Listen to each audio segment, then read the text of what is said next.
m'appelle Jean-François Bernardini. Est-ce que vous m'entendez bien au fond? Oui? Vous m'entendez pas bien? Si. Ok. Voilà. Je m'appelle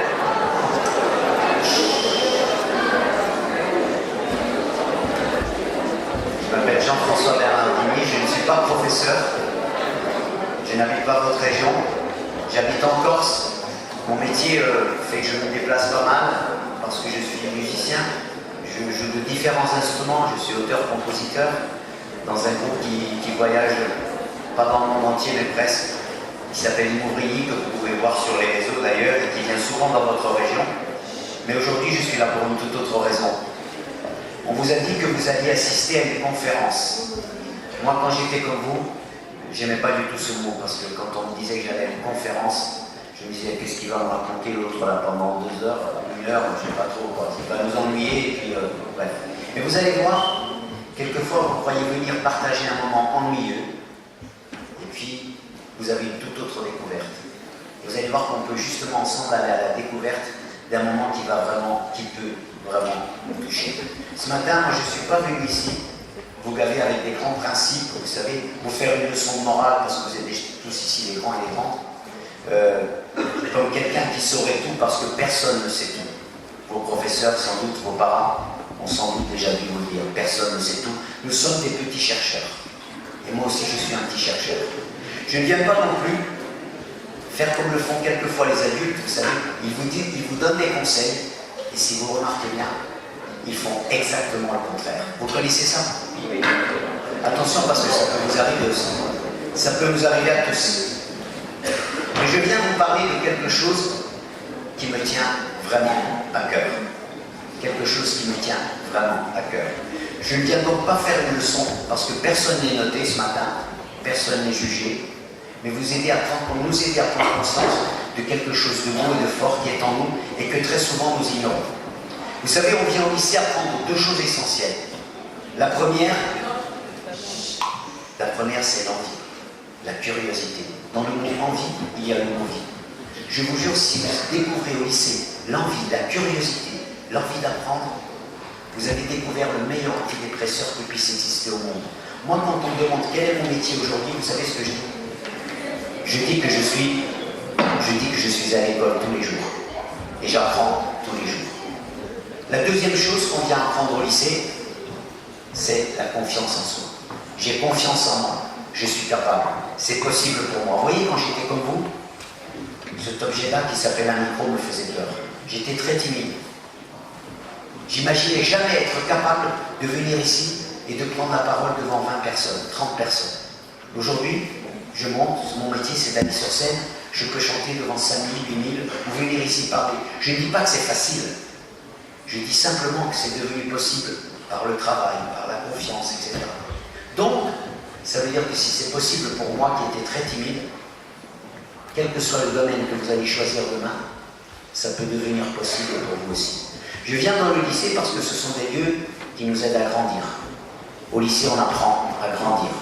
Je suis venu pour vous aujourd'hui.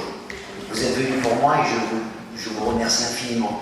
Je voulais préciser d'ailleurs que ça doit faire 420 fois que je fais ça à travers la France, la Belgique et la Suisse. Et je dois vous dire que personne ne me paye pour faire ça. Ça va vous étonner. J'ai rien à vous vendre. C'est même pas mon métier de faire ça, figurez-vous. Ça veut dire que j'ai besoin de vous. Vous voyez le silence dont on a besoin, là maintenant il est là. Et c'est super. J'ai besoin de vous. Et pourtant, je ne suis pas payé, mais j'ai un bonheur immense à le faire. Pourquoi? Ça veut dire que je me suis préparé pour vous rencontrer. Je ne me suis pas dit, bon, je vais aller là, je vais leur raconter 2 petites histoires, ça va leur faire un petit... Pas du tout. J'ai fait mes devoirs. Pourquoi j'ai fait mes devoirs? Parce que tous et toutes ici, vous êtes uniques. Nous sommes 7 milliards sur la planète. Il n'y a pas 2 personnes identiques. Vous êtes précieux. Personne n'est n'importe qui. Vous voyez même celui que je peux croiser dans les rues, dans une grande ville, je ne sais pas s'il y en a par chez vous, mais au coin de la rue, il y en a toujours un qui est assis là, avec son sac à dos. Souvent il a un chien, il a une bouteille près de lui. Vous aurez remarqué, c'est rarement une bouteille d'eau. Bien voyez, lui non plus, c'est pas n'importe qui. Quand il était comme vous, il avait plein de rêves dans sa tête. Et puis un jour, la vie, elle vous casse. Vos enfants en voient plus, on ne vous parle plus. Puis votre femme s'en va, ou l'inverse. Bref, vous perdez votre travail, vous n'avez plus votre appartement, vous ne pouvez plus payer votre loyer. Et là, c'est terrible. Puis il choisit comme ami une bouteille d'alcool. Drôle d'ami, c'est un terrible ami. Et moi, quand je passe le soir, quand je le vois au coin de la rue, j'ai même plus le temps d'un bonjour. Ça lui ferait plaisir, peut-être un bonjour, un sourire, mais je ne le vois plus. J'étais un ange, il n'existe pas. Bien lui non plus, c'est pas n'importe qui. Retenez bien, toutes les vies sont sacrées. Toutes les vies sont précieuses. Je serais très heureux d'ailleurs si à la fin, vous me dites que vous avez entendu des choses qui vous ont fait du bien. Ça me fera plaisir, ça m'encouragera. Je suis également prêt à ce que vous me disiez que vous êtes ennuyé, que ça ne vaut pas la peine. Je suis exactement prêt à ça. Puis je suis également prêt à ce que vous me disiez que vous n'êtes pas du tout d'accord. Alors ça, c'est fantastique. Vous posez des questions. Tiens, ce que tu dis, c'est pas mal. Justement, quand on est quelques dizaines, comme ça, on peut être beaucoup plus intelligent. On peut réfléchir ensemble. Le lycée, c'est justement le lieu où l'on apprend le désaccord. On n'est pas d'accord, mais on ne se tape pas dessus, on argumente. C'est pas celui qui crie le plus fort qui a raison. C'est celui qui argumente le mieux, qui interroge, qui s'intéresse. Et ça me semble important. Le plus beau cadeau qu'on va se faire, donc, et je crois qu'on a bien commencé, c'est l'attention. Ce qu'on appelle à la télévision, vous savez, on appelle ça le temps de cerveau disponible. L'attention. L'essentiel de tout ce qui se passe dans notre vie, vous savez, ça se passe dans un endroit précis. Ça se passe entre nos deux oreilles. Qu'est-ce que nous avons entre nos deux oreilles? Un cerveau. Si vous le permettez, aujourd'hui, ce cerveau, vous savez comment je vais l'appeler? Un ordinateur. Nous avons entre nos deux oreilles un fantastique ordinateur. Savez-vous que l'ordinateur humain est le plus puissant ordinateur existant sur la planète? Tous les scientifiques sont d'accord là-dessus. Si on voulait construire des ordinateurs aussi puissants que celui que tu as, il faudrait des ordinateurs grands comme des immeubles. Impossible. Incroyable. Tous nous avons ça. Je vais vous faire un petit schéma de notre ordinateur, vous allez voir, c'est assez rigolo parce que notre ordinateur, il a 3 étages. Le premier, il est là. On l'appelle le cerveau reptilien. Reptile, crocodile. C'est quoi le cerveau reptilien? C'est la partie la plus ancienne du cerveau humain. C'est elle, par exemple, qui pilote toutes les fonctions vitales de notre corps. Elle régule les battements de mon cœur. Quand j'ai mangé, ça déclenche la digestion. S'il fait froid, j'ai la chair de poule. Le soir, quand vous vous couchez, vous ne dites pas à vos poumons et n'oubliez pas de respirer cette nuit quand je dors.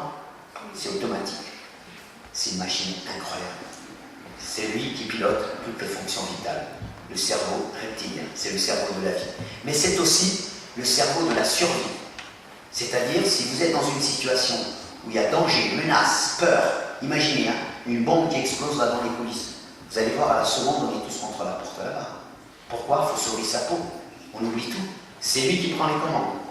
Quand il y a une peur, un danger, on ne réfléchit plus. On devient sourd, aveugle.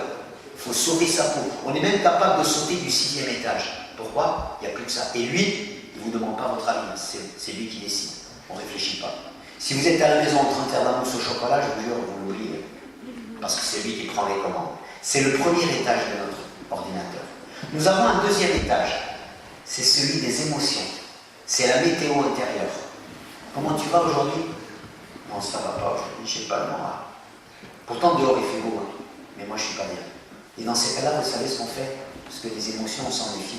On met un masque. Comment tu vas? Ouais, ça va bien. T'es sûr? Oui, je te dis que ça va bien. Parce que si je montre mes émotions, peut-être tu vas rire.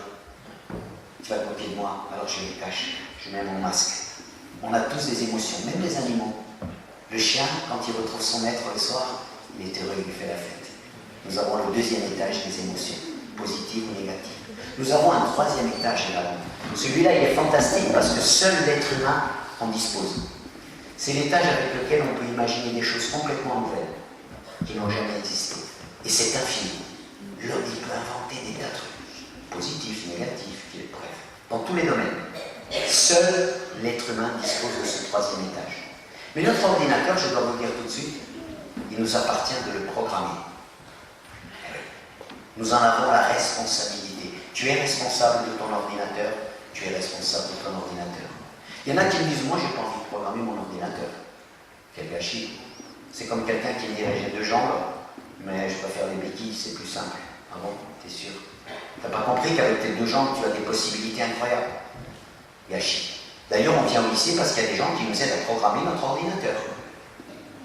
Bref, notre ordinateur, d'ailleurs, il est d'une souplesse, d'une flexibilité incroyable. Avec le même ordinateur, vous pouvez vivre au Sahara, il fait plus 40 degrés, ou au Groenland à moins 40 degrés, lui s'adapte. Il est incroyable. Je vous jure, si on était né au Groenland, on aurait appris à dormir dans un igloo à moins 25 degrés, avec une peau de bête sur le corps. Lui, il va s'adapter. Fabuleux. Le mien, là, ce petit minus que j'ai acheté là, dans le commerce, celui-ci, si j'enlève la prise, dans 30 minutes, il s'arrête. Si vous ne le programmez pas, alors ça, c'est très intéressant. Si vous ne programmez pas votre ordinateur, vous savez ce qui va se passer? Vous allez accepter tous les virus qui passent. Ce que vous entendez, ce que vous voyez, et je vous jure que des virus aujourd'hui dans le monde, il y en a énormément. Virus ou mensonges. Le propre des virus, c'est que ça ne se voit pas. Ils ne sont pas visibles à l'œil nu. Qui peuvent détruire notre programme de base. D'ailleurs, je vous signale que tout ordinateur comme celui-ci a un antivirus. Nous aussi, nous en avons un, et très souvent, nous l'oublions. Alors, quand on a le temps, avec vos camarades dans les lycées, vous savez ce qu'on fait? On fait des fois la liste des virus qui circulent. Alors, il y en a plein. Je vous jure, 400 conférences. Si vous saviez la liste qu'on a faite, c'est incroyable. Par exemple, il y en a qui me disent, moi, je ne suis pas assez intelligent. Je ne suis pas fait pour étudier, moi. J'ai dit, qui t'a dit ça?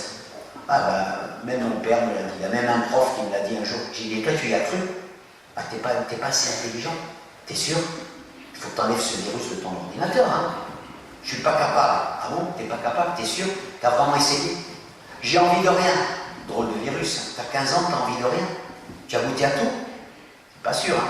Si tu mets ce genre de virus dans ton ordinateur, ou bien je voulais faire du sport ou de la musique, c'est trop dur. Puis il faut être doué. Alors là, vous voyez, en musique, quand on me dit ça, je suis prêt à faire un bond, parce que quand on me dit qu'il faut être doué, je dis tout de suite, hein, est-ce que tu es doué pour l'effort? Parce que si tu n'es pas doué pour l'effort, mon ami, tu n'arriveras à rien. Vous pouvez acheter une guitare. Est-ce que vous connaissez un magasin à Montbrison où on vend le mouvement des doigts? Vous pouvez acheter un piano. Est-ce que vous connaissez un magasin où on vend ça? Donnez-moi l'adresse. Vous voulez jouer au basket? Vous achetez la tenue, le ballon, le panier. Vous connaissez un magasin où on vend l'adresse de la main droite et l'adresse de la main gauche pour mettre le ballon 9 fois sur 10 dans le panier? Pas du tout. Ça n'existe pas. Ça passe par l'effort. Ça passe par l'apprentissage. Donc quand on me dit qu'il faut être doué, ou bien si tu n'es pas fils de riche, tu ne peux pas y arriver. Ah bon? Je peux vous donner des tas d'exemples qui montrent qu'on peut arriver à tout. Ou bien mon père fait un métier manuel. Le métier manuel, c'est... Ah bon? L'intelligence des mains, ça compte pas?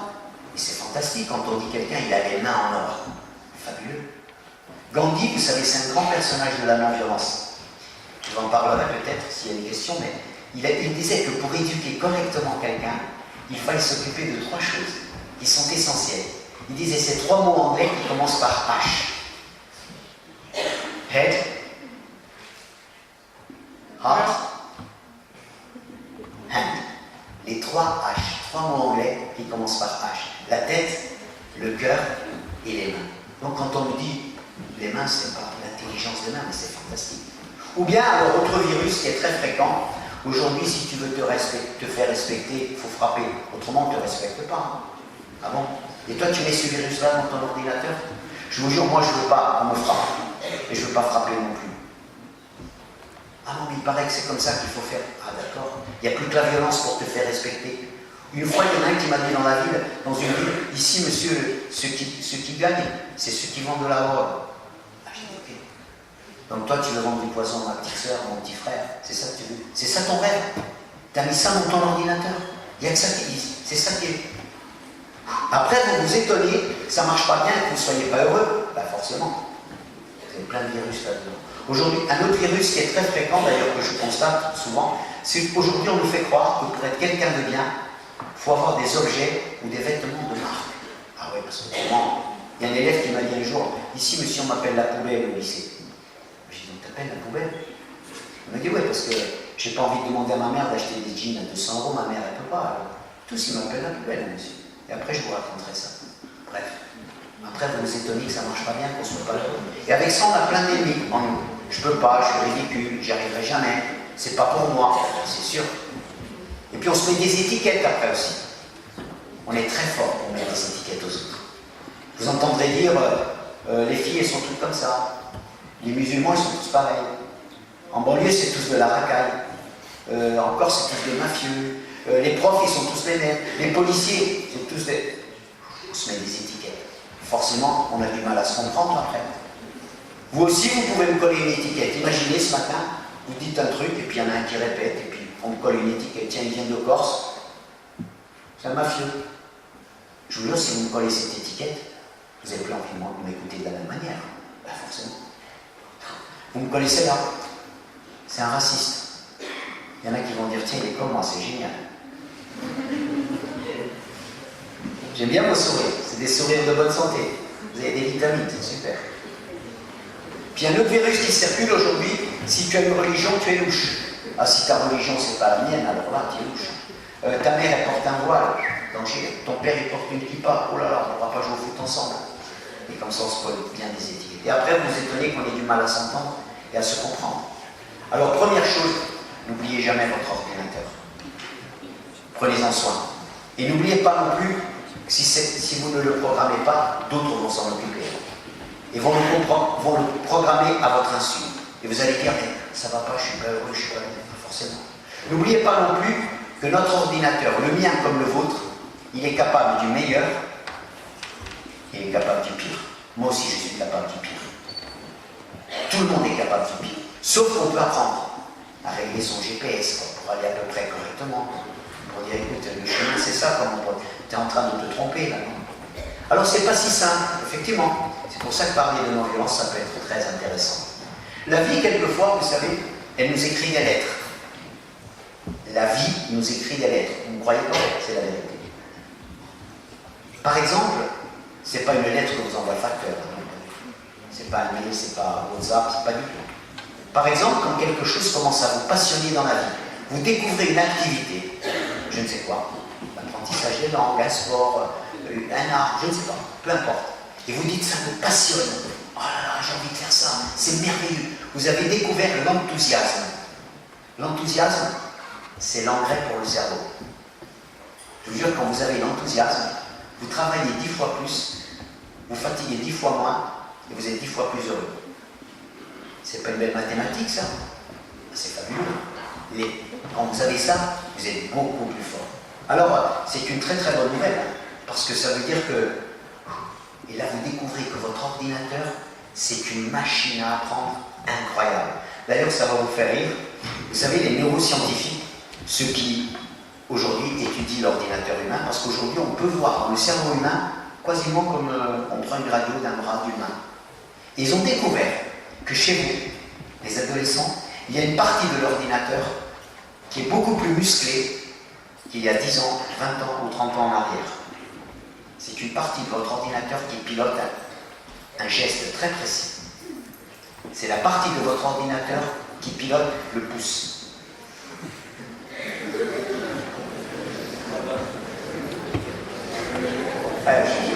Il y en a un à Marseille qui m'a dit, monsieur, ici c'est le pouce et l'index. Il m'a fait un tapage de texto à une vitesse incroyable, vertigineuse, avec des fautes d'orthographe, bien sûr, ça ne règle pas tout. J'ai dit, tu sais qu'avant les gens ils faisaient 1 an d'études, 2 ans d'études pour apprendre à être dactylographe, à taper de la machine. Aujourd'hui, vous tapez plus de la machine. Mais c'est une très bonne nouvelle. Ça veut dire pourquoi? Ça veut dire qu'aujourd'hui, bien sûr, votre grand-mère, même quand elle avait 15 ans, comme elle n'avait pas de portable et qu'elle n'avait pas de jeux vidéo, son pouce, il était moins agile. Aujourd'hui, nous avons tout ça. C'est une très bonne nouvelle. Ça veut dire quoi? Ça veut dire que si vous entraînez votre ordinateur pour quelque chose qui vous passionne, lui va se muscler. Si par exemple, vous dites, tiens, je suis passionné, je voudrais être comédien, je voudrais monter sur scène, être capable de dire un monologue de 2 heures sans une seule note. Si je vous dis ça, vous allez dire, il est complètement fou, quoi. J'ai déjà du mal à retenir 10 lignes d'un poème par cœur. Lui, il me demande de parler pendant 2 heures. C'est précieux, une bouteille d'eau. Ça semble rien. Au même moment où je vous parle, il y a des tas d'enfants dans le monde qui rêveraient d'avoir une bouteille d'eau potable. C'est drôle. Ils font des kilomètres tous les matins pour aller chercher une petite bouteille d'eau potable. C'est intéressant. Alors, ils ont donc si je dis par exemple, je vais apprendre à parler 5 langues, au départ vous dites, 5 c'est dur, hein. Vous vous passionnez pour les langues, vous avez l'enthousiasme pour les langues, votre cerveau il est assez grand pour mettre 5 langues, 6 langues, 7 langues, 8 langues, incroyable. Vous dites, je veux jouer au basket, je suis moyen de la main droite, mais la main gauche c'est nul. Vous entraînez votre main gauche, vous allez voir qu'au fur et à mesure, votre ordinateur il va rendre votre geste de plus en plus précis et vous allez progresser énormément de la main gauche. Comme votre main gauche a progressé, automatiquement, votre main droite a progressé aussi. C'est pas une machine incroyable? C'est prouvé d'ailleurs aujourd'hui. Donc l'enthousiasme, c'est fabuleux. Je mets mon énergie, je suis obstiné et là je progresse. Alors un jour, j'ai demandé dans un lycée, j'ai demandé à un élève, j'ai dit, est-ce qu'il y en a parmi vous qui ont déjà eu des tempêtes d'enthousiasme? Alors il y en a un qui me lève le bras, il était rigolo, il dit, ouais, bon monsieur, j'ai des tempêtes d'enthousiasme. J'ai dit, alors tu fais quoi? Il me dit, je joue beaucoup aux jeux vidéo. J'ai dit, alors ça se passe comment? Il me dit, le soir, mes parents se couchent à 9h, moi je joue jusqu'à 1h du matin. J'ai dit, le matin, ça va? Ouais, c'est bon, ça, j'adore. Le samedi, il me dit, le samedi, je joue 8h. J'ai dit, le dimanche, tu te reposes? Non, le dimanche, on fait des compétitions. J'ai dit, peut-être que tu es un futur inventeur de jeux vidéo, alors tu es drôlement passionné, toi. Elle me dit, j'ai jamais pensé. Vous connaissez le Monopoly? Oui. C'est un jeu qui a été inventé, au départ, par un lycéen qui s'ennuyait chez lui le dimanche. Ses parents regardaient la télé toute la journée, lui ça le gavait, ça lui prenait la tête. Il voyait pas ses copains, ses copines, il a dit, je vais inventer un truc. Hein. Moi c'est l'enfer le dimanche chez moi. Et puis je lui dis, alors tu joues à quoi? Il me dit, je joue beaucoup aux jeux de guerre, aux jeux de tir. Je dis, alors tu dois, tous les jours tu bastonnes. J'ai dit, ça doit être rare. Elle me dit, ouais, j'adore ça. Puis peut-être que tu peux inventer d'ailleurs des jeux vidéo encore plus intelligents que les jeux de guerre et les jeux de tir. Puis je lui pose une question, je nous la pose aussi. Je lui dis, est-ce que tu sais qui et pourquoi, un jour, on a inventé les jeux de guerre et les jeux de tir sur les écrans? Elle me dit, non, je ne sais pas. Alors avant de vous répondre à cette question, je voulais juste faire un petit détour, vous savez. Dans notre ordinateur, on a des milliards de petites cellules qu'on appelle les neurones. C'est très simple à comprendre. On en a des milliards. Ce sont nos neurones qui font fonctionner notre ordinateur. Par exemple, mes neurones donnent de l'ordre à ma main de compter, elle compte. Elle fait tout ce que je veux, elle obéit à tous mes ordres. C'est fabuleux, je peux faire tout ce que je veux, ou à peu près. Mais nous avons des neurones particulières. Écoutez bien leur nom, vous n'oublierez jamais. Ça s'appelle les neurones miroirs. C'est quoi les neurones miroirs? Par exemple, j'arrive ce matin au collège, au lycée, ma meilleure copine a les yeux rouges. J'ai pas besoin de parler, j'ai pas besoin de réfléchir. Dès que je la vois, qu'est-ce que t'as? Pourquoi t'es comme ça? Je rentre ce soir, ma maman a les larmes aux yeux, j'ai pas besoin de parler. Qu'est-ce qu'il y a, maman? Pourquoi t'es... Je ressens ce qu'elle ressent. C'est automatique. Je suis en train de regarder un film à la télé. C'est une fiction, hein. Je connais aucun des comédiens, c'est pas mon histoire. À la fin, je pleure. Je ressens ce qu'ils ressentent. Je me mets à leur place. Je suis en train de vivre ce qu'ils vivent. Tous nous avons ça, nos neurones miroirs. On est connectés les uns aux autres. C'est pareil pour la joie, d'ailleurs, et pour d'autres sentiments. Mais on peut éteindre nos neurones miroirs. Vous voyez notre ami qui est dans la rue, là. Quand je passe, je ne le vois même plus. C'est comme s'il y avait un tabouret. Il n'existe pas. Les neurones miroirs, j'ai pas le temps, j'ai pas le temps de cerveau disponible, et puis en plus, il parle même pas ma langue. Les neurones miroirs, c'était ce danger d'ailleurs grandi dans le monde. Je reviens à ma question, qui et pourquoi un jour on a inventé les jeux de tir et les jeux de guerre sur les écrans? Eh bien, au départ, ça a été inventé par les armées. Militaire est un métier digne comme un autre. D'ailleurs, souvent les militaires vont se faire tuer pour sauver et protéger le peuple. C'est leur métier. Mais vous croyez que les armées se sont rendues compte que pour entraîner les gens à faire la guerre, à tuer, parce qu'on désigne l'ennemi, vous croyez que c'est si simple de prendre une arme et de tirer sur quelqu'un qui passe en vélo, parce que c'est l'ennemi? Je vous jure, au départ, dans l'ordinateur. Donc ils se sont dit, mais si on les entraînait sur des écrans, ça irait beaucoup plus vite. C'est ce qu'ils ont fait. Ils ont inventé des jeux tous les jours. On désapprend certaines choses, inconsciemment, parce que le cerveau il apprend inconsciemment aussi. On désapprend certaines choses et on apprend d'autres. Et on s'habitue. Aujourd'hui j'en ai tué 100, 200, 300, bref. Et d'ailleurs, on se passionne pour ça, tellement c'est passionnant. Et on ne se rend pas compte que notre ordinateur, on est en train de le programmer. Donc vous voyez que ça n'est pas si innocent. que ça. D'ailleurs, aujourd'hui, je ne sais pas si vous avez déjà vu. Et là, on éteint le neurone miroir. J'apprends à faire mal à l'autre sans ressentir de douleur. Je ne ressens plus ce que tu ressens. Souvent, je ne sais pas si vous avez vu, il y a des documentaires, parce qu'aujourd'hui, on peut faire la guerre à partir d'un laboratoire militaire. On a des ordinateurs puissants. On peut envoyer programmer un missile. Il va de l'autre côté du monde, à des milliers de kilomètres. Là-bas, il y a un drone qui filme. Et puis, on voit si le missile atteint la cible. Et très souvent, moi je l'ai déjà vu dans des documentaires, on voit que donc on leur donne l'ordre de tirer le missile, il part, et puis tiens, ah non, le missile, il est tombé 500 mètres plus loin. Ah, dommage, c'est un hôpital. Il y a 300 innocents à l'intérieur. Il y a des mamans qui viennent d'accoucher, il y a des nouveau-nés, il y a des grands-pères. Ça les fait rire. Ils boivent une bière, et puis on recommence. Neurone miroir éteint, je ne ressens plus ce que l'autre ressent. Je ne me mets plus à leur place. Je suis comme un automate. Mes neurones miroirs s'éteignent. Alors là, on parle des armées, des guerres, de tout ça. Mais ça s'infiltre aussi dans la vie de tous les jours. Ça rend plus facile l'insulte, le mépris, comment je te parle. On chosifie les autres. Vous voyez, vous parlez à quelqu'un comme si je parlais à cette chaise. Je la traite comme cette chaise. Si je tape sur la chaise, elle ne ressent rien. Si je tape sur quelqu'un, être humain, être vivant, un animal, même un arbre, certainement. C'est pas si sûr que ce soit pareil. Donc voyez comment. Et ce danger est en train de grandir dans le monde. Je n'ai plus d'empathie. Empathie, c'est un mot merveilleux. Pathos, ça veut dire la douleur. Empathos, c'est être dans ta douleur. Je ressens ce que tu ressens. Mais moi, je ne me mets plus à la place de l'autre.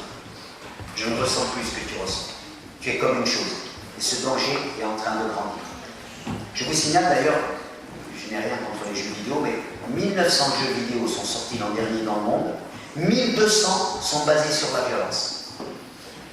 Il paraît que ça nous attire beaucoup plus. Ouais. Pour vous montrer combien nos ordinateurs doivent être vigilants, je vais vous raconter une histoire. Est-ce que vous connaissez le mot de mafia? C'est un mot que vous reliez à quel pays? L'Italie. Effectivement, c'est un mot qui vient d'Italie. Est-ce que vous croyez que les mafias sont uniquement en Italie? Les mafias sont planétaires. Elles s'intéressent à ce qui rapporte beaucoup d'argent. Par exemple, le marché de la drogue, c'est très lucratif. Hein. Un gramme de drogue, ça se vend 80, 100 euros. T'imagines? Un jour, un journaliste est allé rencontrer un grand chef de la mafia italienne. Il s'appelle M. Bernardo Provenzano. Il est actuellement prisonnier. Il a 85 ans, je crois. Et le journaliste est allé le voir pour lui dire M. Provenzano, je vous jure, quand vous prononcez ce nom-là dans n'importe quel lycée d'Italie, tous les lycéens, tous les collégiens connaissent ce nom. Vous savez qu'en Italie, tous les lycéens, tous les collégiens, le 21 mars, le premier jour du printemps, ils sont tous dans les rues. Ensemble, ils font des dessins, des banderoles, ils chantent « Non à la mafia, non à la mafia ». Et les grands-mères qui ne peuvent pas descendre dans la rue, elles mettent des draps blancs aux fenêtres des immeubles, en disant on est avec vous, parce que la mafia c'est un cancer. Vous connaissez la règle de la mafia. Si tu gênes les intérêts, on t'élimine. Si tu gênes les affaires, tu dégages. C'est pas un tribunal qui décide, c'est nous qui décidons. Il n'y a pas d'autres règles. On ne fait pas appel, comme dans un tribunal démocratique. Un jour, le journaliste va voir M. Bernardo Provenzano en prison, il lui demande, il dit, est-ce que vous pouvez m'expliquer, M. Provenzano, comment on devient grand chef de la mafia?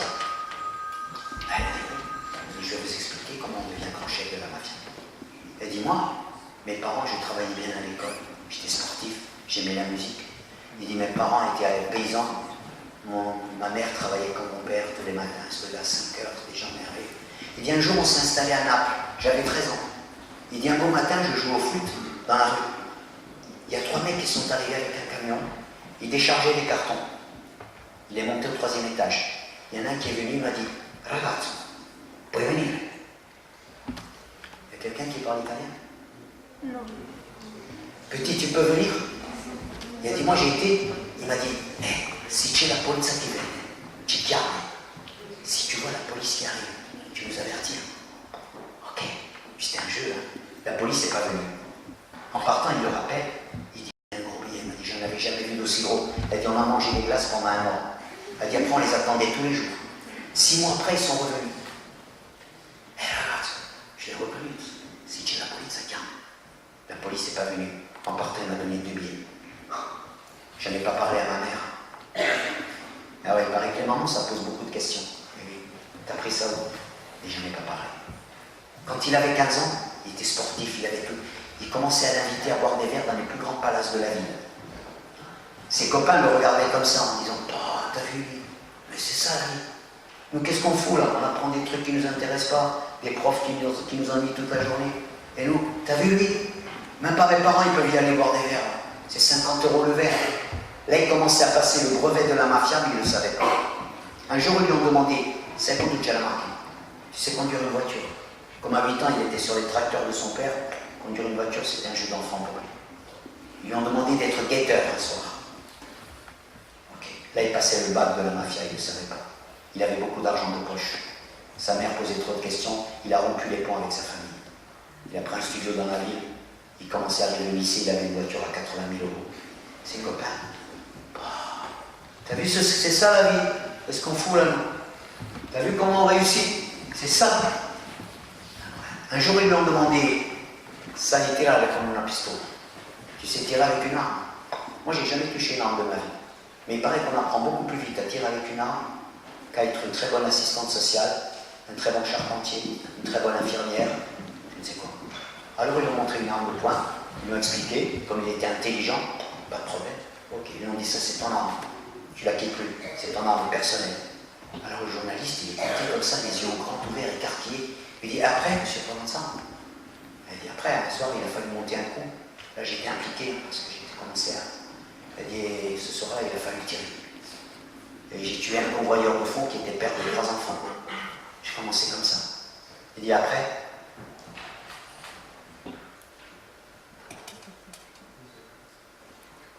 c'est comme ça qu'on passe le diplôme à la mafia, vous savez. Sans bavure, sans rien. Tu ne te fais pas choper, pas de problème.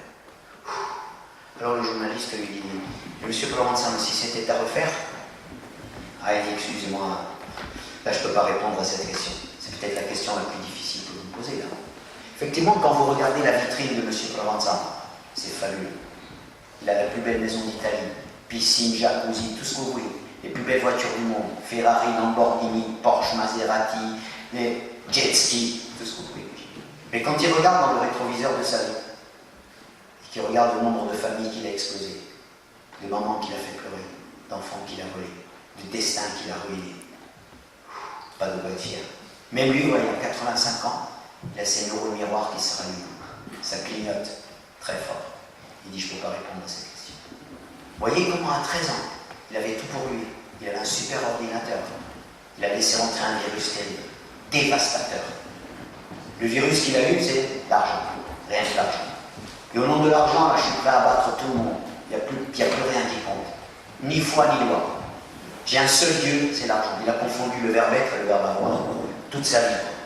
Voyez comment nos ordinateurs doivent être vigilants. Alors, vous allez me dire, la non-violence, c'est quoi? Écoutez, la violence, vous voyez tout de suite ce que c'est. Vous allumez la télé ce soir, vous regardez les actus, je vous prends le pari, hein. S'il n'y a pas 1 tiers ou 2 tiers de violence, toujours pareil. Des coups, des bombes, du sang, des violences, etc.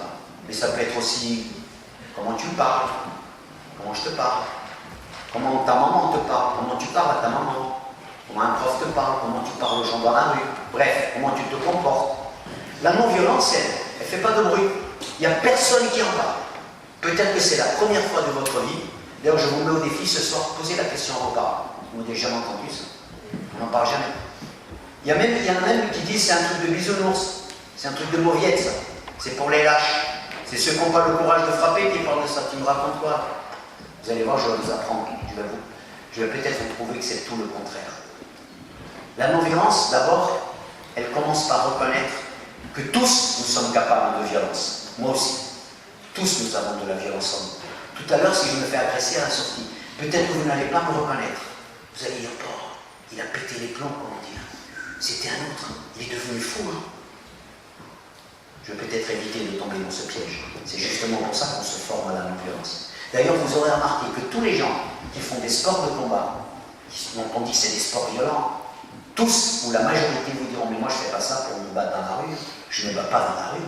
Un vrai boxeur, il dit, moi je me bats avec un adversaire, il y a un arbitre, il y a des règles. Quand mon adversaire tombe, j'en profite pas pour lui donner un coup derrière.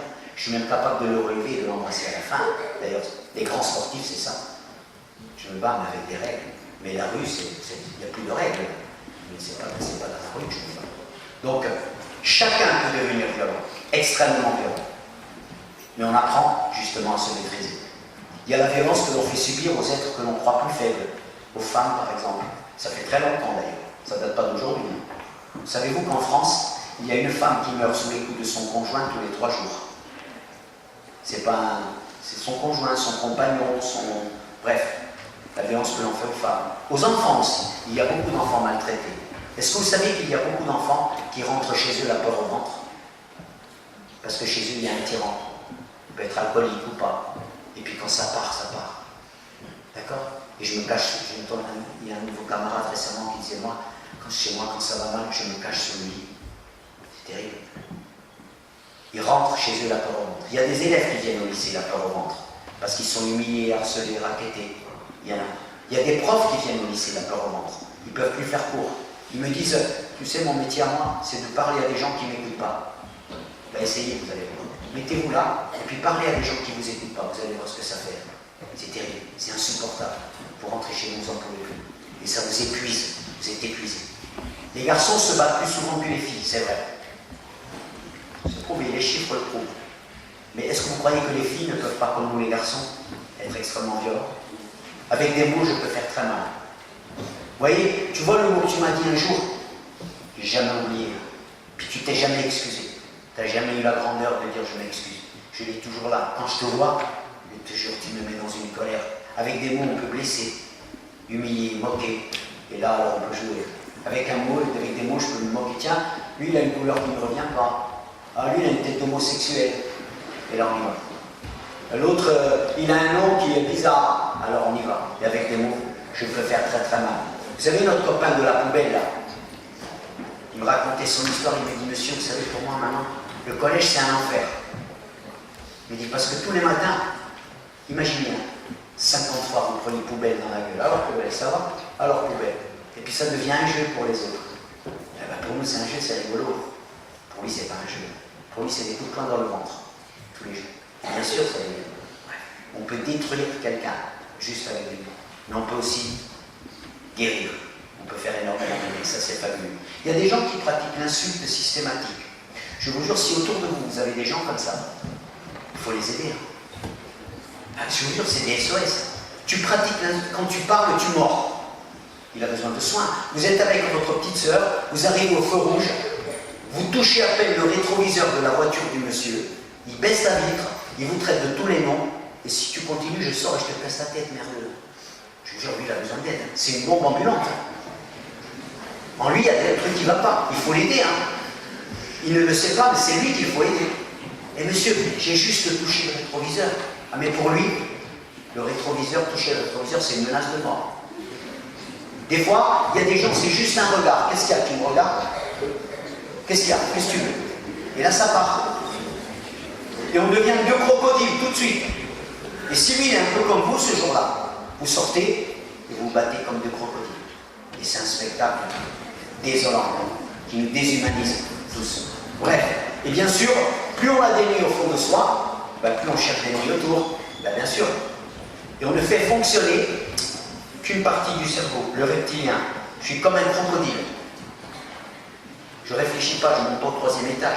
Vous savez par exemple que les mamans crocodiles n'ont aucun instinct maternel. Quand elles font un petit, les scientifiques l'ont constaté, quand elles font un petit, le petit est obligé de s'échapper, autrement elles le mangent. Oui, c'est vrai. Elles ne connaissent pas l'instinct maternel. Et elles ne réfléchissent pas, bien évidemment, parce qu'un cerveau de crocodile, il n'est que là. Et c'est le moindre déclencheur, ça part.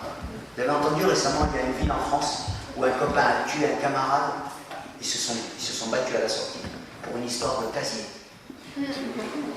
Non mais ça peut nous faire rire. Non mais comprenez le mécanisme. Chut. Ça nous fait rire, mais c'est pas du tout rigolo, parce que ce gamin-là qui a tué là, maintenant il est dans une prison quelque part. Qui va le repêcher, celui-là? Qui va lui faire confiance? Comment il va se réparer? Est-ce que vous croyez qu'il va réussir à devenir celui qu'il est vraiment? Bref. Alors je vais vous parler de quelqu'un de très intéressant. J'espère que vous allez retenir son nom, parce qu'il peut vous inspirer toute votre vie. Il peut même vous aider à trouver votre métier de demain. Oui, je vous jure, c'est la vérité. Il s'appelle Marshall Rosenberg. Vous regardez sur YouTube, vous regardez sur les réseaux, c'est quelqu'un de fantastique. Marshall Rosenberg, toute sa vie, même quand il était lycéen, il a réfléchi, il a dit, mais comment se fait-il que les êtres humains ont autant de problèmes pour se parler, pour s'entendre? Mais qu'est-ce qu'il y a dans notre truc? Et vous savez ce qu'il a dit? Il a dit, vous savez ce que c'est le problème? Le problème, c'est les mots qu'on utilise. Vous avez vu comment on se parle? Vous avez vu les mots qu'on emploie? Comment on se demande des choses? Et tout ça, ça part de là. C'est comme ça qu'on allume le feu. On changerait les mots, on change la vie. Alors qu'est-ce qu'il a fait? Il a inventé 2 marionnettes. Je les ai amenées. La première, c'est celle-ci. C'est un chacal. Le chacal, on lui inflige une très mauvaise réputation. On lui inflige une très mauvaise réputation. On dit qu'il sent mauvais, c'est la vérité. Bon, ça, pas. Il se nourrit de charogne. Il a toujours les dents qui sortent. Donc on dit toujours, on peut parler comme un chacal, a dit Marshall Rosenberg. On peut penser comme un chacal. Et on peut écouter les autres comme un chacal, en jugeant les autres. C'est la première marionnette. La deuxième, c'est une autre marionnette. C'est celle-ci. C'est une girafe. Elle est très contente d'être là. Je vous jure. Elle est venue l'an dernier, ça lui avait tellement plu, elle a dit, il faut que je retourne. La girafe, c'est l'animal au monde. C'est l'animal au monde qui a le plus grand cœur, c'est vrai. On peut parler comme une girafe. On peut écouter comme une girafe. On peut entretenir une relation comme le fait la girafe. Ça ne veut pas dire que de temps en temps, la girafe, elle peut donner des coups de pied aussi. Attention. Et Marshall Rosenberg, il a dit, ben voilà, on peut être l'un ou l'autre. Par exemple, si moi je voulais faire mon chacal aujourd'hui, imaginez, ce matin j'ai décidé d'être chacal, qu'est-ce que je pourrais dire? Monsieur, il n'y a pas un proviseur là, monsieur Poirier et tout ça, vous n'auriez pas pu m'offrir un café là, quand je suis arrivé. Pour l'accueil, hein. Moi je viens de loin, hein. C'est comme ça que vous accueillez les gens ici. Je vous jure, apprenez la politesse, en plus vous comptez éduquer les élèves. Vous avez vu comment je parle? Tout à l'heure, à la sortie, peut-être qu'ils vont me dire, monsieur Bernardini, c'est quand même. Mais moi, je suis chacal. Moi, j'ai besoin d'un café, alors ne me donne pas. Et puis, j'adore, le chacal, il adore humilier les gens en public. Hein. Ouais, c'est comme ça que vous vivez à Montbrison. Et puis, je généralise. Hein. Et puis, je compare. Venez chez moi, vous allez voir, je vais vous apprendre à vivre. Le chacal, il adore juger, il adore comparer. La girafe, elle n'est pas autrement. Si je parle comme un chacal, est-ce qu'il y a quelqu'un qui a envie de m'amener un truc? Personne. Pas du tout. Je vous raconte un exemple. Par exemple, j'arrive ce soir à la maison, je dis, maman, est-ce que tu as lavé mon jean? Ah non, ma fille, aujourd'hui, j'ai pas eu. Ah, mais c'est bon, tu penses qu'à toi, t'es une égoïste. Ça fait des mois maintenant, il y a que toi qui compte. Tu penses qu'à sortir. Le chacal, il dit, maman, ça fait déjà 180 fois qu'elle lave le jean. Et le chacal, il voulait le jean à 17h aujourd'hui. Et s'il n'y a pas le jean à 17h, tu vas voir comment. Je claque la porte de ma chambre, et là je mets la musique à fond. Et puis maman, comme elle est plutôt girafe, elle vient taper à ma porte après, ma fille, s'il te plaît. Non, c'est bon. Le chacal, il continue parce qu'il a vu que la girafe, elle est plutôt bienveillante, alors il en profite. Il croit que c'est de la faiblesse. Pas du tout. Et je t'explique, j'ai été chez le médecin aujourd'hui. Et en plus, j'ai pas une bonne nouvelle. Ah, mais c'est bon, t'as pas. Bref, le chacal, il continue. J'appelle mon meilleur ami, je lui dis, est-ce que dimanche, tu pourrais m'aider à déménager? Non, dimanche, non, attends, dimanche, je peux pas. Ah bon, c'est bon, tu peux pas, ça va. Tu viendras me demander quand tu as besoin, hein, d'accord? Moi, je suis toujours là quand tu m'appelles. Toi, je t'appelle une fois. Non, mais non, mais tu m'expliques rien du tout, c'est bon. Vous avez vu, avec des mots, là, je viens de stopper la relation avec mon meilleur ami, qui a toujours été là. Mais je t'explique, dimanche, c'est l'anniversaire de ma grand-mère. Elle a 85 ans, je suis... Ah, mais c'est bon, occupe-toi de ta grand-mère. Vous avez vu, occupe-toi de ta grand-mère, il n'y a pas de gros mots dedans. Mais vous avez entendu le ton du chacal? Tout ce que ça veut dire de mépris. Ouais, ta grand-mère, toi, ta famille, et tout est... Et là, je viens de rompre ma relation avec mon meilleur pote, qui a toujours été là pour moi. Mais le chacal, c'est pas une demande que tu viennes, c'est une exigence. Et si tu viens pas, c'est une histoire de prof, c'est un prof qui me racontait ça récemment. Il me dit, j'arrive le lundi matin, je vois une élève, imaginons Nathalie, je lui dis, oh Nathalie, tu vas... Tu m'as l'air triste aujourd'hui, qu'est-ce qui se passe? Ah monsieur, en plus vous me demandez si je suis triste. Ben si, d'abord tu arrives le lundi matin, t'es tout sourire, t'es le soleil de la classe. Oui monsieur, mais vous avez vu la note que vous m'avez mise? La note que je t'ai mise. Ah monsieur, vous m'avez mis 4. Mais Nathalie, t'as vu ton devoir? Oui d'accord monsieur, mais je suis la seule à avoir 4. Oui, le chacal, il voulait 14. Normal. C'est un besoin normal d'avoir 14 ou 15. Sauf que quand ça ne mérite pas, le prof il met pas 14. Mais le chacal, donc c'est la faute de l'autre. Je suis pas heureux, c'est de votre faute. J'ai pas ce que je voulais, c'est à cause de vous. Le chacal, il est terrible comme ça. Puis 2 jours après, vous savez ce qui se passe? C'est que comme Nathalie est grandie dans un milieu un peu chacal, le prof, à la sortie du lycée, il rencontre la maman chacal. Alors là, elle, bien sûr, elle défend son enfant chacal, bien sûr, oui. Et il y en voit, avec le prof. Ouais, ouais. Vous n'aimez pas ma fille, hein, monsieur? J'aime pas votre fille. Bah si, au début de l'année, elle vous trouvait sympa et tout ça, elle disait le prof, il est super. Et puis là, je vous jure, maintenant, elle vous a pris en grippe. Et madame, oui, ça fait 4, elle a eu 4. Mais madame, ça méritait 0, j'ai mis 4 pour l'encourager. Ouais, mais la maman chacal, elle va rien entendre. Et là, Nathalie, elle vient de déclencher un conflit avec son prof. La maman, elle vient d'en rajouter. Et puis toute l'année, on va se faire la guerre. Toute l'année, l'un va dire du mal de l'autre, etc. Et on vient d'allumer un feu qui n'avait aucune raison d'être. Et c'est extrêmement toxique, bien sûr, pour les relations. Tu as vu comment tu me parles? Tu as vu comment... Et le chacal, il est terrible pour ça. Vous savez, quand 2 chacals se rencontrent, comment ça se passe? C'est « Oh, tu m'écoutes !» Et l'autre chacal qui répond « Oui, je t'écoute, alors ?» Personne n'écoute. Et ça monte et ça monte. Puis à la fin, on finit comme des crocodiles. Alors si de temps en temps, vous rencontrez un petit chacal, vous savez ce qu'il vient de faire? Je vous jure, il ne faut pas tomber dans son piège. Ce serait bien que vous lui disiez, tu ne peux pas mettre tes oreilles girafes. Tu connais pas? Ah ben je vais t'en parler un jour. Tu serais beaucoup plus sympa si tu parlais girafe, je te jure. Tu me donnerais presque envie de te faire plaisir. Tu connais pas? Vous les traitez un peu avec humour, hein? Parce qu'autrement, tous les jours... Et puis dites-vous bien que derrière le chacal que vous rencontrez, il y a peut-être des raisons. Je vous donnerai un exemple tout à l'heure. Il y a récemment, dans une conférence, il y a un élève qui vient me voir à la fin. Il me dit, monsieur, vous savez, là, j'ai envie de sortir, je suis un vrai crocodile. Hein. J'ai dit, qu'est-ce qui se passe? Ah, monsieur, avant de rentrer, ils m'ont insulté. Et là, malgré tout ce que vous avez dit en sortant, ils sont venus à l'oreille, ils m'ont encore insulté. Alors j'ai envie de sortir. J'ai dit, attends, calme-toi, oh.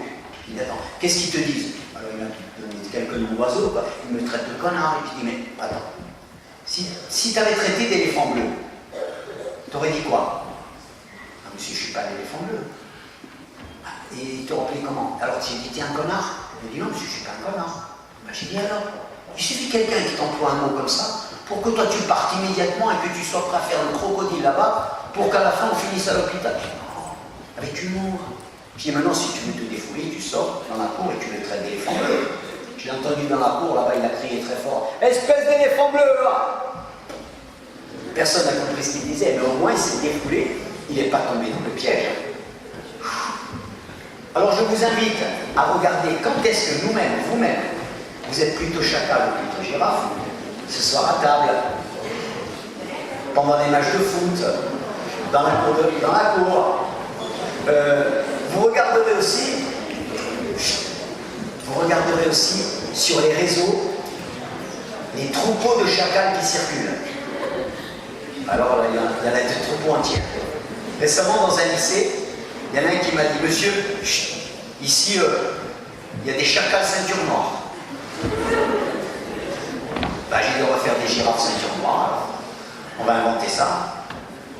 Je voulais vous raconter un petit truc qui s'est passé dans un lycée lors d'une formation à la non-violence. Ce n'était pas une conférence, c'était une formation, c'est-à-dire ça se passe avec 15 élèves ou 15 profs, peu importe. Il faut des groupes plus restreints pour pouvoir échanger et tout ça. Et l'après-midi, la formatrice arrive, et puis elle se rend compte, elle fait l'appel et tout ça, il y avait un absent. Alors ça l'a intriguée, elle a dit, qu'est-ce qui se passe? Ah, monsieur, madame, c'est Jean-Paul, il vient plus au lycée, il a abandonné les études. Ah bon, il a abandonné? Ouais, madame, il ne veut plus, il a dit que le lycée, ça. Elle a quand même pris note, parce qu'elle est quand même habituée à des choses comme ça, on vous donne un argument, c'est pas forcément le bon. L'après-midi, on fait toute la formation, on parle de Rosenberg, chacal, girafe, tout ça, on fait des exemples, on fait des jeux, on joue au chacal, à la girafe. D'ailleurs, tout à l'heure, si vous avez envie de jouer, vous pouvez jouer. Et puis, à 4h30, il y a un élève qui lève le doigt, qui dit Madame, moi, je voudrais parler de Jean-Paul. Ah, alors on t'écoute. Il dit on est interne, madame. Et depuis le début de l'année, avec Jean-Paul, on n'a pas été cool. Moi, j'ai participé. Ah bon? Et alors, qu'est-ce qui se passe? Madame, un soir, je sais pas, je peux vous donner plein d'exemples, hein, mais un soir, on lui vole son sac. Un soir, on coupe les lacets de ses chaussures. Un soir, on lui cache les portables. Un soir, on lui met un chewing-gum dans les draps. Et Jean-Paul, il n'en pouvait plus. Maintenant, moi, j'ai participé et je trouve que c'est bien qu'on en parle aujourd'hui. Et moi, je me sens responsable. 2, 3, 4, toi, il y en a un qui dit moi, madame, j'ai pas participé, mais je me sens responsable aussi. Parce que j'aurais pu aider Jean-Paul. Parce que Jean-Paul, en partant, madame, vous savez ce qu'il m'a dit? Qu'on allait le regretter. Et que ça allait mal finir. Et qu'ils allaient voir un jour, ils allaient le regretter. Et moi, je me sens responsable aussi, madame. Il était 5 heures. La formatrice a dit ça vous dirait qu'on fasse quelque chose? Ils ont averti le proviseur, on a averti les parents, on rentrera à 18h30. Ils se sont mis autour d'une table, ils ont dit qu'est-ce qu'on peut faire? Vous savez ce qu'ils ont décidé? On va écrire une lettre à Jean-Paul et à sa maman. Jean-Paul vivait seul avec sa maman et ça ne se passait pas très bien, figurez-vous. Je vais vous lire cette lettre, je n'ai pas changé une seule virgule. Chère madame, cher Jean-Paul, la classe de Bac Pro voulait te dire quelque chose. Pour nous, ce que tu as subi n'était que de la simple rigolade. Comme on le fait tous entre nous. On ne savait pas que ça te faisait autant de mal. C'est pour ça qu'on a eu une petite réunion de non-violence. On nous a raconté ce que tu éprouvais. La classe est désolée pour ce que tu subissais. Mais maintenant, il est trop tard pour revenir en arrière. C'est pour ça qu'à partir de ce moment, nous allons faire de notre mieux pour que tu puisses te sentir au meilleur. Et surtout passer ton examen dans les meilleures conditions. Tu peux revenir serein. Rien ne se passera comme avant. Comme ça, tu pourras dire à ta maman que ton calvaire est fini. Maintenant, il ne reste plus que 6 mois.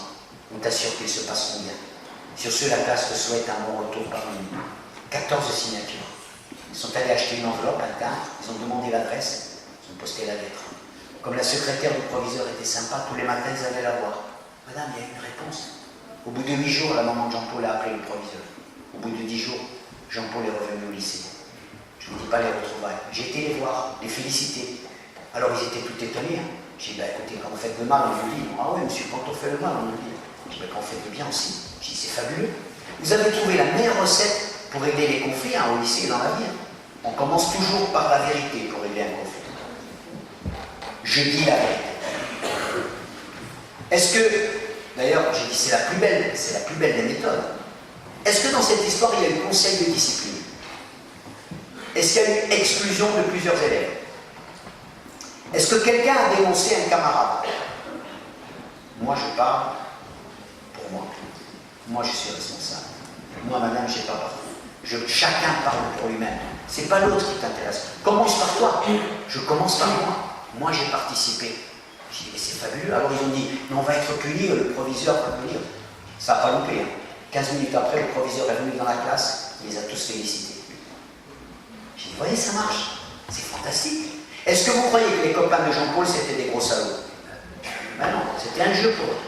Le soir, on avait bon toute la journée, on avait travaillé, on rentrait à l'internat, ben, il y avait Jean-Paul, il y en a qui disaient « Monsieur, on ne comprend pas pourquoi il ne se défend pas. » C'est sûr. 15 contre 1, vous allez voir. Vous avez déjà essayé de jouer au rugby 15 contre 1? De jouer au foot 11 contre 1? Vous allez voir, vous n'allez pas toucher le ballon souvent. Et à la fin, c'est plus amusant du tout. Et Jean-Paul, il prenait sur lui tous les ans. Vous voyez comment on peut résoudre les conflits? Alors, je ne vais pas m'étaler ici sur des situations qui sont violentes, mais on n'appelle pas ça de la violence. Par exemple, le chômage, la précarité, l'alcoolisme, la pollution, bref, la faim dans le monde. Il y a un enfant de moins de 10 ans qui meurt dans le monde de faim ou de ses conséquences toutes les 10 secondes.